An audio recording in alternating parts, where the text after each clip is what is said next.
Welcome to Friday. I bet you had a fantastic week. If you didn't have a fantastic week, you'll have a better one next week because you made the mistakes already, right? Learning from history. Welcome to Planet Earth, kicking off the weekend with some history, some dinosaurs, and some football. Mr. H here with you, ready to go forth with you and do whatever it is you plan on doing. Long ago, far away in the distant past, when I used to have to do some long shifts of moving frozen fish back and forth, or maybe watch people clean the hood and I didn't have anything to do. I'd run these themes through my head, these threads, before they even called threads. And one of the threads we've been exploring is the most powerful nation in history at particular points. We started with Assyria last week. We've been bouncing up by about 250 years. We were at year 1000 and the Byzantine Empire is the most strongest country on the planet. What happens 250 years later? Hey, Byzantium, as great as it was, wasn't going to last very long. The whole Fourth Crusade thing, a brief comeback after that. But the next guy, the most powerful country up next, it's the Mongols. Genghis Khan spent 40 years uniting these fractious Mongol tribes together. And once he got them together and welded them into a very powerful force, boom, they take down most of the known world in about 20 years. And Genghis Khan is thinking ahead. Oh, yeah, because, he's kind of a senior citizen, but very active. I'll give him that. So he decides, I need to have successors lined up. The problem with a hereditary monarchy is that the next guy could be a genius or he could be a complete idiot. Well, Genghis Khan decided he's going to have 600 kids. That's what he does. Those concubines are doing some serious overtime here. And you got to admit, the man is very active, thinking ahead. He had 600 children. So he's playing the odds. Somebody in that group of 600's got to know what they're doing. So the Mongols have overrun most of the world. Started with China, and then the kingdoms of the east start falling in groups that explode west. How far west? All the way to the Mediterranean and the Baltic. All courtesy of these little ponies you see running down here. Look at those things. Yeah, they're small, but they just go on forever, man. They eat a little bit of grass, a little bit of water, and boom, halfway across Ukraine. Can't stop these guys. The Mongols, by the year 1250, clearly the most powerful country on the planet. Don't believe me? Look at this map right here, 1245, missed by a few years. Look at the size of this thing, man. At this point, Kublai Khan is running the show. Well, he's almost there, not quite there yet. Had a few other people along the way, Monkey and a Guyak guy. And you can see it spreads all the way from Vladivostok, current day Russia, all the way to the Med, all the way to the Baltic, up to the border of Poland. Look at the size of this thing. But the problem with these steppe empires, right, these empires run by nomads, they don't hold together very long. It's because the further they get from Mongolia, the less Mongols. And they end up marrying the local girls in Iran or Russia, and the whole thing just starts to dissipate. Despite the Khan's great efforts of having 600 some odd followers, the empire is not going to hold together very long. It'll disintegrate into 4 component parts and it starts shattering after that. But hey, it was fun while it lasted. You yell Mongol, everybody knows who you're talking about. In 1492, Columbus sailed the ocean blue. Some people think he's a hero, other people say he's a villain. He was probably one of the greatest sailors of all time, one of the worst administrators of all time. When they established colonies in the Caribbean, he was so bad the Spanish crown had him arrested, hauled back to Spain in chains. They did some time in prison. We also know how he inadvertently brought smallpox and participated in the slave trade. So, it's 1500. What are you going to do, right? As one of my students said, he wasn't a hero. He wasn't a villain. He was just a guy. I don't know. I have mixed feelings about it myself. But in 1492, he is putting Spain on the path to becoming a superpower. So from 1250 bounce up to 1500, boom. All the gold you will find in the New World starts flowing its way back to Spain. Look at the size of this empire they eventually have. Right? They get their money from the New World over here, mainly Mexico and Peru. That's where they get all the gold, silver, and everything else you could imagine.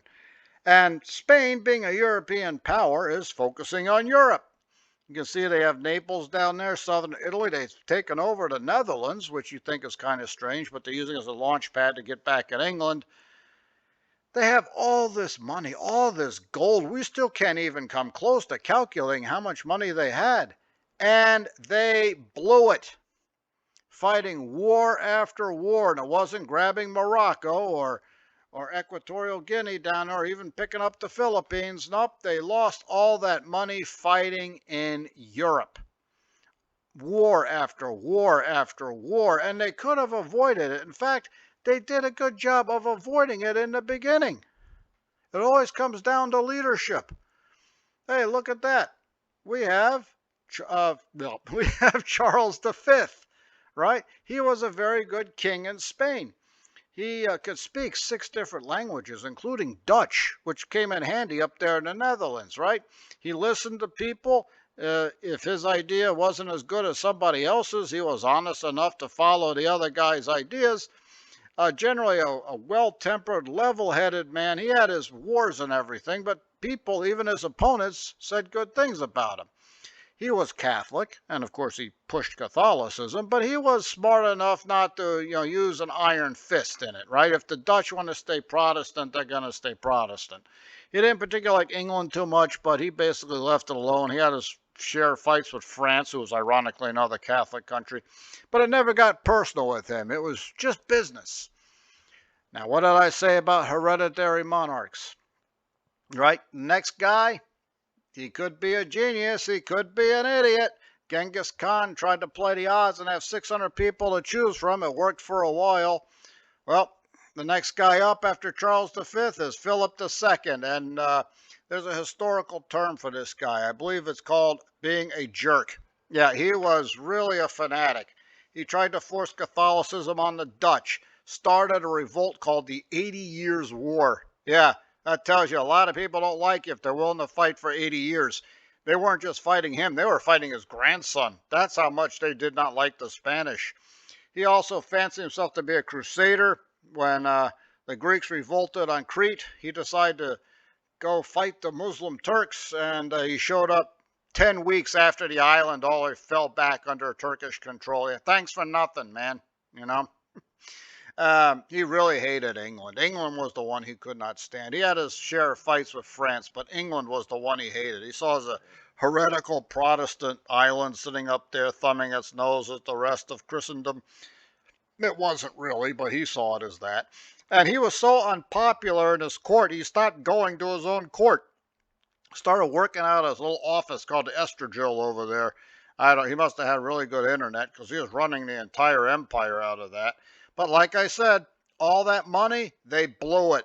War after war after war, and they kept losing, or they didn't win. Or if they did win, it was very, very minor. But he was always obsessed with destroying England and Queen Elizabeth I, who he really could not stand. One day it came to a head. He sent the Spanish Armada up there to destroy the English Navy, and he was going to ferry the Duke of Parma and his army across from the Netherlands, still in the middle of a war there, by the way, to try to attack London. Spoiler alert, didn't work out too well. The picture should tell you.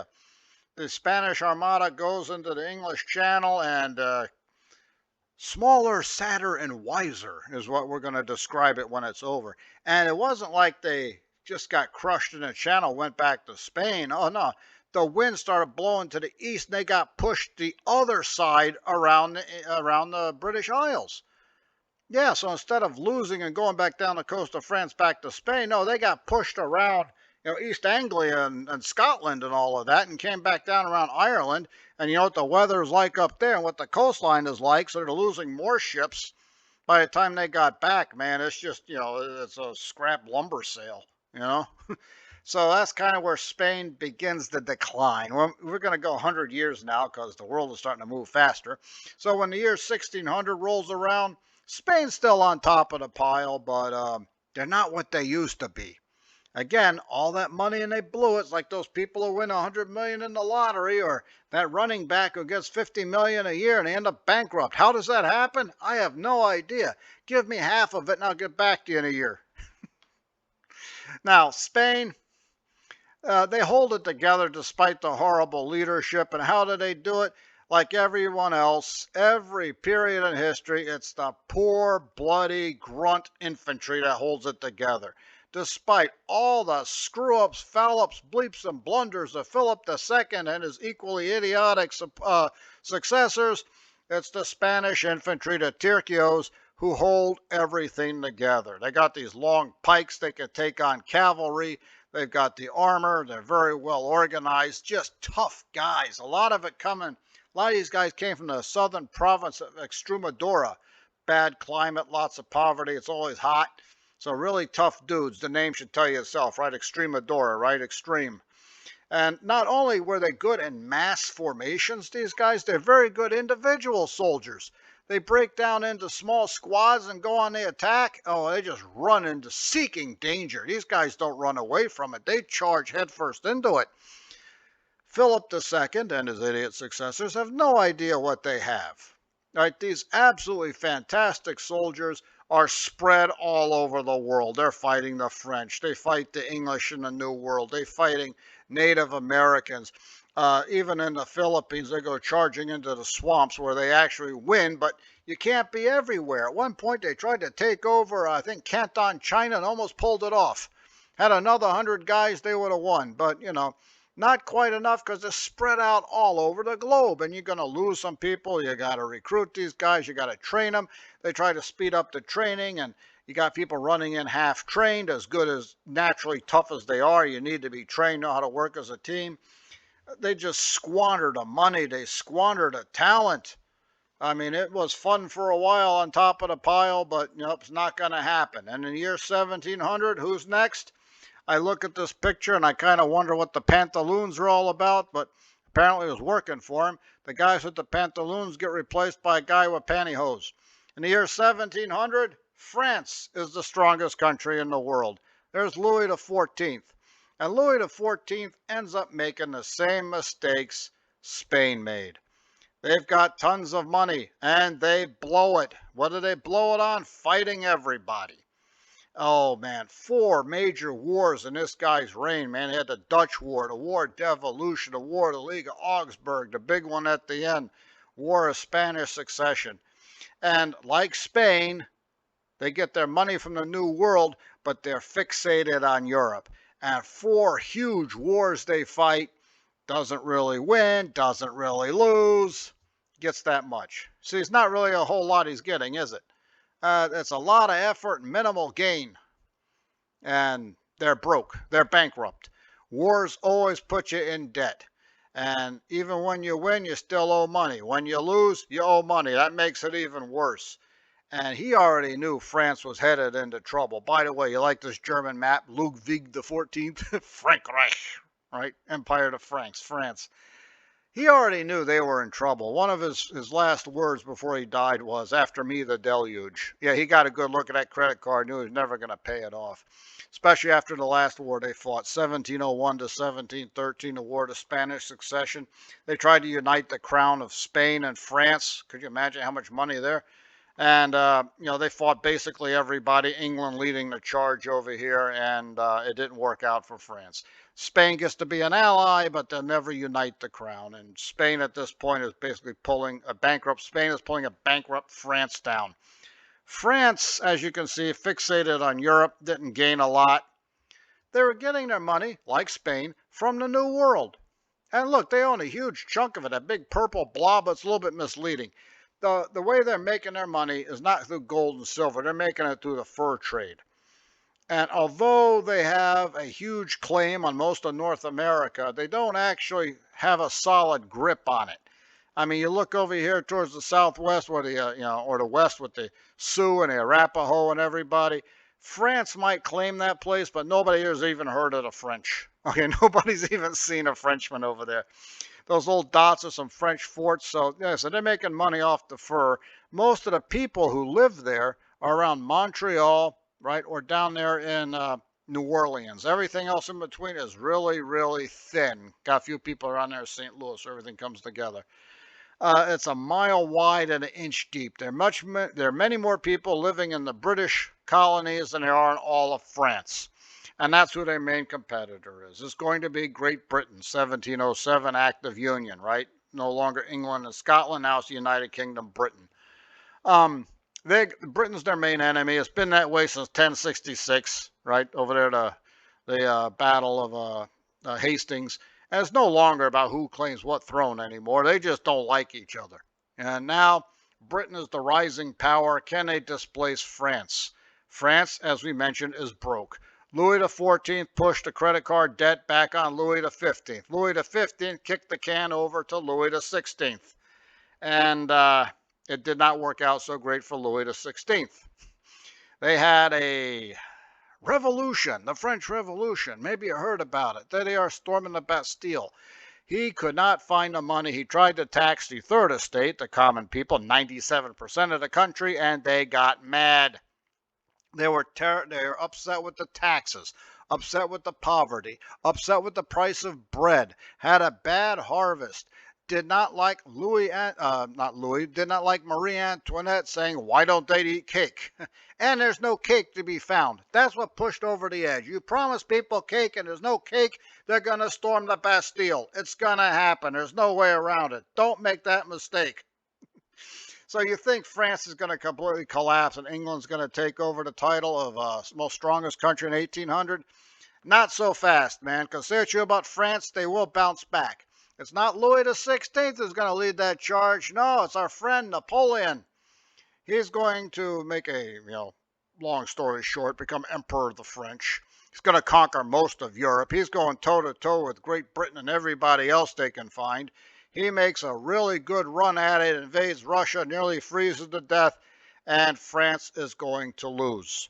In the year 1800, we don't know who the strongest country is. It's France versus Britain, but it's going to be Britain. It'll have to go into overtime, but in the year 1815 at Waterloo, the British are going to win. And now from 1800 on, we start moving in 25-year increments because the world starts to move faster. Yes, you can see these horses, they're moving fast. Newsflash, Great Britain, there are much faster things waiting for you in the future. Sometimes it's going to work, sometimes it's not going to. Now, over the weekend, I heard about this incredible fossil find. Yep. Now, when we think about mammals in the Mesozoic era, we always think they're small, furry little rat guys being chased around by angry, rapacious dinosaurs. And for the most part, that's true. Occasionally, the mammals get back at them by eating eggs. I like how these two rats are fighting each other here. They're going after the eggs. So most people think they just hide in the back. That's just kind of what they do. They're waiting for the asteroid. Once the asteroid hits, then the mammals come out and they're nice and safe and everything. Not necessarily true, because in northeastern China we find an interesting snapshot of time here. Remember how we had fighting dinosaurs in Mongolia, and then we ended up with dueling dinosaurs in Montana? Well, here we have when mammals attack. Yes, we have a mammal attacking a dinosaur. We found this up here in northeast China, right just south of Manchuria. This is a drawing of what they think might have happened. Here's Rapanius, which is a badger-like mammal. And I can never say this guy, Stitosaurus, I think his name. I always mess that one up. And look at this. It's not a scavenger. This is an actual fight. You can tell by the skeleton. There aren't any broken bones. There's no scrape marks. They're fighting each other. And this part of China is known as Dinosaur Pompeii because there was a volcanic eruption, been confirmed. And all these animals, doing whatever it is they were doing, were suddenly entombed in lava. This is a drawing of what they think the battle looked like. I always thought that one was a bit better. Even see the volcano there in the background. Look at that. We have a mammal attacking a dinosaur. It's not the biggest dinosaur, and the mammal's actually smaller, but it's not unusual for some smaller predators to attack larger prey. And I don't know about you, but that just amazes me because, like everyone else, I always thought the mammals were kind of hiding there in the background someplace. But nope. These guys actually out there hunting too. It's not he's going to take on T-Rex or a raptor, but he's doing his best. Got bills to pay. Here's another picture here of what a battle might have looked like. Probably going, like I said, these mammals probably going after eggs or hatchlings. Maybe they're defending the hatchlings. We don't know.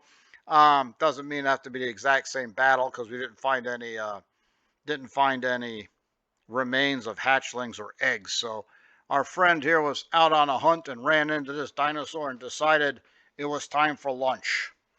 I'm still amazed. Amazed, huh? Mammals actually attacking a dinosaur. Not a big dinosaur, but it's still a dinosaur nonetheless. The number 12. What's so great about 12? Well, this is episode number 12. All right. But the reason I'm mentioning number 12 is because Mrs. H used to play softball, kinda, and that was her number 12. Isn't that nice? She was over there basically in, was it? I think left field, just watching everything go by, according to her. But when I think of the number 12, man, I think of all those great quarterbacks who used to wear, especially back there in the dark ages, right? If you think of a quarterback with number 12, yeah, you're probably going to think of Joe Namath, the guy who pulled off the massive upset in Super Bowl III. That's not the first one I think about, but I'll forgive you because he is from Western Pennsylvania. But when you think of an awesome quarterback that wears number 12, this is the one you need to be thinking about. Yeah, Terry Bradshaw, number 12, 4 Super Bowls, MVP in 2 of them, right? Defeating Dallas twice. Just thought I should mention that. So number 12 of one of the greatest quarterbacks of all time, maybe the greatest quarterback of all time. Tell you about debate about that later on. There's another guy in that same era who wore number 12. He played for the Cowboys, named Roger Staubach. He won a couple Super Bowls. He also lost a couple Super Bowls. Guess who he lost to? Yep, the Steelers. But the thing that, and he seemed like a good competitor. He's still around. I see him in interviews. Seems like a pretty down-to-earth kind of guy. It's really not the Cowboys I dislike. It's their fans. And when they talk about Roger Staubach, and I got to rely on what they say because a little bit before my time there, they always made it sound like he could float above air and do magic, which, his Hail Mary pass of 1975 certainly ranks up there with a miracle. But as good as he was, and I will tell you, he was very good, I'm just going to remind you he lost to the Steelers in a Super Bowl, right? And by the way, he lost to the Steelers in a second Super Bowl. Just thought you should know that. I'm doing that because it's just fun to do. There was another quarterback, too, who people forget about, and he wore number 12. Got Ken Stabler's 76 Raiders. He finally won a Super Bowl. You don't hear much about this guy because they kept losing to Pittsburgh in the playoffs. But the one year they got past Pittsburgh, boom, all the way to the Super Bowl, right? Back then, if you could beat the Steelers, you were going all the way. So the Raiders had their brief moment of glory. Just because you wear number 12, though, doesn't mean victory and success is assured. There's another Raider quarterback with number 12. There's Terry Gannon, 2002 Super Bowl, January 2003. Yeah, you can barely see the number 12, but it doesn't matter. With this guy, the only number you need to know about is 5. He threw 5 interceptions. 3 of them got taken back for touchdowns, including one at the very end. And a 48-21 loss. Some people say Tampa was running up to score. They picked the ball off with 3 seconds left and ran in for an end zone. They could have just went out of bounds. 41-21, 48-21. What's the difference, man? All right, so now I hear it out there. Here comes the debate. Bradshaw, number 12, best quarterback of all time. Hey, there's another guy who wears number 12 who won 7 Super Bowls. Yeah, Tom Brady won 6 there with the Patriots. He's going to win a 7th one with Tampa Bay. 7 altogether. So 7 Super Bowls might be more than 4. But remember something. They're playing in different eras, too. You can't compare the 70s with the early 21st century. It's apples and oranges, maybe even a few pineapples thrown in there, too. But Tom Brady, 6 with the Patriots, heads over to Tampa and gets another one. I got to admit, that's an awesome record. I'm impressed by it. 7 Super Bowls. Bradshaw has 4. But here's something you need to consider, gentle listeners. Terry Bradshaw never lost a Super Bowl. Yeah, Tom Brady won 7, but he lost 3 as well. So Bradshaw never, ever lost a Super Bowl. So take that into account in your calculations. Maybe you win a bar bet. Maybe you win a bet with somebody and get out of a bad shift at work somewhere. Who knows? Hey, I hope all this was helpful to you. I hope you enjoyed it. And I will see you again next week. Das vidanya.